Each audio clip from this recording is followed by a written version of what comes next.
नमस्कार भक्तांनो. आयुष्य म्हणजे सुख दुःखाचा संगम आहे. कधी आनंद, कधी वेदना, कधी समाधान, तर कधी अश्रू. प्रत्येकाच्या आयुष्यात असा एक क्षण येतो जेव्हा माणूस पूर्णपणे एकटा पडतो.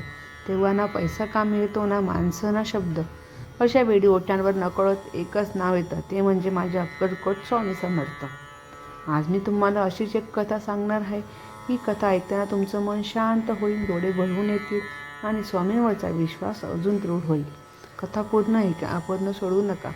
ही कथा आहे महाराष्ट्रातील एका लहानशा गावातील एका साध्या कुटुंबाची. घरात फार श्रीमंती नव्हती, पण समाधान होतं, प्रेम होतं. घराचा कर्ता पुरुष मेहनती होता, प्रामाणिक होता आणि स्वामी समर्थांवर नितांत विश्वास ठेवणारा होता. आयुष्य सुरळीत चाललं होतं, पण एक दिवस अचानक सगळं बदललं. त्याची तब्येत बिघडली. अंगात ताप, अशक्तपणा, चक्कर येणं, दिवसेंदिवस त्रास वाढत गेला. डॉक्टरांकडे नेलं, तपासण्या झाल्या, औषधं सुरू झाली, पण काहीच नाही, फरक पडत नव्हता. अखेर मोठ्या हॉस्पिटलमध्ये नेण्यात आलं. तिथे डॉक्टरांनी तपासून जे सांगितलं ते ऐकून सगळ्यांच्या पायाखालची जमीन सरकली. डॉक्टर म्हणाले, आजार गंभीर आहे, उपचार कठीण आहेत, आम्ही प्रयत्न करू, पण खात्री देता येणार नाही. हे शब्द ऐकून घरात शांतता पसरली.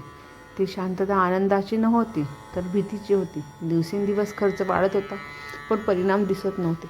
नातेवाईक हळूहळू दूर जाऊ लागले. काहींनी तर मनातल्या मनात आशा सोडली होती. पण त्या घरात एक व्यक्ती मात्र खचली नव्हती. ती म्हणजे घरातील वृद्ध आई. तिच्या चेहऱ्यावर दुःख होते, डोळ्यात पाणी होतं, पण मनात अढळ विश्वास होता. रोज सकाळी उठून ती स्वामी समर्थांचा फोटो समोर ठेवायची, हात जोडायची आणि मनात म्हणायची, स्वामी समर्थ पाहत आहेत. एक दिवस परिस्थिती खूपच बिघडली.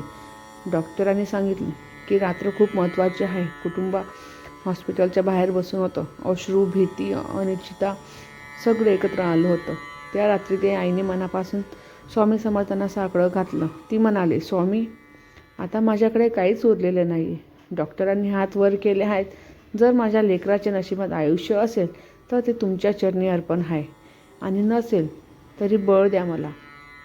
त्या रात्री तिला स्वप्न पडलं. स्वप्नात एक तेजस्वी, शांत चेहऱ्याचा पुरुष तिच्यासमोर उभा होता. त्याच्या डोळ्यात करुणा होती. त्याने हळूच म्हटलं, घाबरू नकोस, सर्व ठीक होईल. सकाळ झाली, डॉक्टर तपासणीस आले. काही वेळ शांततेत गेला आणि मग डॉक्टर आश्चर्याने म्हणाले, रुग्णाची प्रकृती सुधारते आहे. सगळ्यांना विश्वासच बसत नव्हता. जे औषध काम करत नव्हते ते अचानक परिणाम दाखवू लागलं. रिपोर्ट्स सुधारू लागले. काही दिवसात तो माणूस बोलू लागला, चालू लागला. डॉक्टर म्हणाले, हा वैद्यकीय चमत्कार आहे. पण त्या कुटुंबाला माहिती होतं, हा चमत्कार डॉक्टरांचा नव्हता. हा चमत्कार होता अक्कलकोट स्वामी समर्थांचा. भक्तांनो, स्वामी समर्थ सांगतात, तू प्रयत्न कर, बाकी माझ्यावर सोड. संकट कितीही मोठे असो, अंधार कितीही गळत असो, जर मनात श्रद्धा असेल तर मार्ग नक्की सापडतो. स्वामी समर्थ आपल्या भक्ताला एकटं सोडत नाहीत. ते पाहत असतात, ते ऐकत असतात आणि योग्य वेळी मदत करतात. जर ही कथा तुमच्या मनाला भिडली असेल तर स्वामी समर्थांवर तुमचा विश्वास असेल, कमेंटमध्ये जय स्वामी समर्थ जरूर लिहा. व्हिडिओ आवडला असेल तर लाईक करा, शेअर करा आणि चॅनलला सबस्क्राईब करा, कारण स्वामी समर्थ पाहत आहेत. जय जय स्वामी समर्थ, श्री स्वामी समर्थ. भेटूया नेक्स्ट व्हिडिओमध्ये.